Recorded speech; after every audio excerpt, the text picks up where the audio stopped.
Welcome to another simple engineering snippet. In this instructional video, we will use the prism approach to find the total force and center of pressure for a multi-layer static fluid. The prism approach is ideal to analyze the forces on rectangular submerged surfaces. A quick review of some statics fundamentals is included. I hope you find it informative. First, let's review some basic fluids equations. The specific weight is the product of the density and acceleration of gravity. It has dimensions of force per length cubed, which is the weight per volume of the fluid. The pressure at depth h is the product of the specific weight and the depth. Let's review some simple equivalent force systems from engineering mechanics. The included examples are simple and provided with no derivation. If this review material is new to you, then the prism approach will likely not make sense. The equivalent or resultant force for a uniform loading is the area of the loading acting at the midpoint as indicated. The equivalent force system for a ramp loading is also equal to the area under the load.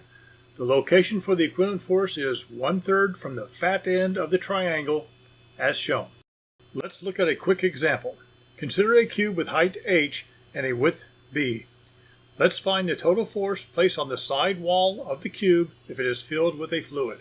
From geometry, the volume of this triangular pressure prism is equal to 1/2 times the base times the height times the width. The base is equal to the pressure at that location or depth h. The resulting force due to the pressure is obtained by calculating the volume of the pressure prism. The force loading is similar to a ramp loading and can be calculated as shown. This is key to understanding the prism approach. To further illustrate this method, let's consider the forces on the green gate in the illustration below. If the depth to the top of the gate is h1, then the pressure at the top of the gate is the specific weight times h1. If the depth at the bottom of the gate is h, then the pressure at the bottom of the gate is the specific weight times h. This results in two force loadings on the gate. One is uniform and equal to the force due to the pressure at the top of the gate. In the diagram below, this is shown in aqua or light blue. The second loading accounts for the pressure increase from the top to the bottom of the gate. It is represented by the blue triangle.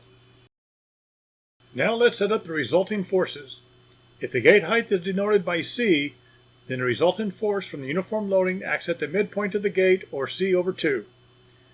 The ramp loading pressure increases from 0 at the top of the gate to the value of the specific weight times C, or the difference between h and h1. The equivalent force system is shown on the right illustration.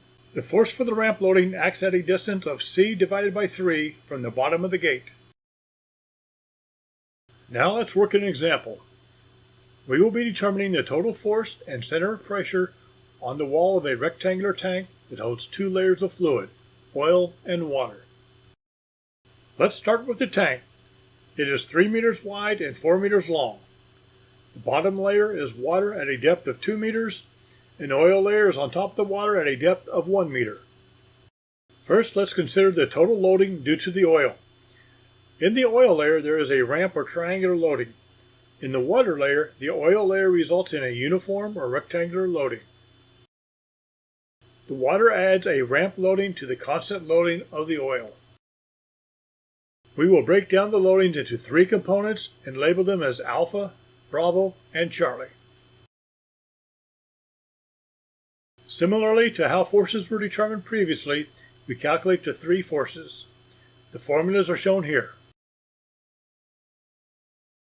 We substitute in the numbers in units and sum all the forces. We obtain the total force is equal to 117.6 kilonewtons. We obtain the center of pressure by obtaining the equivalent single force system. To do this, let's take moments from the bottom of the tank.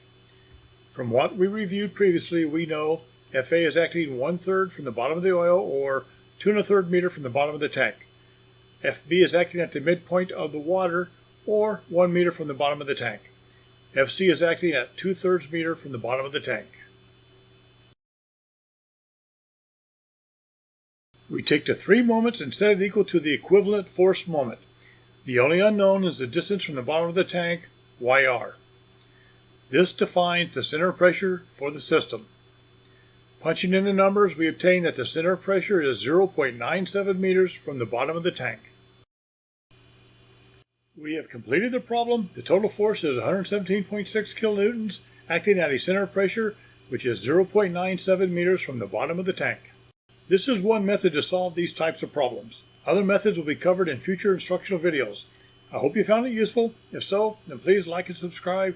Thanks, and have a great day.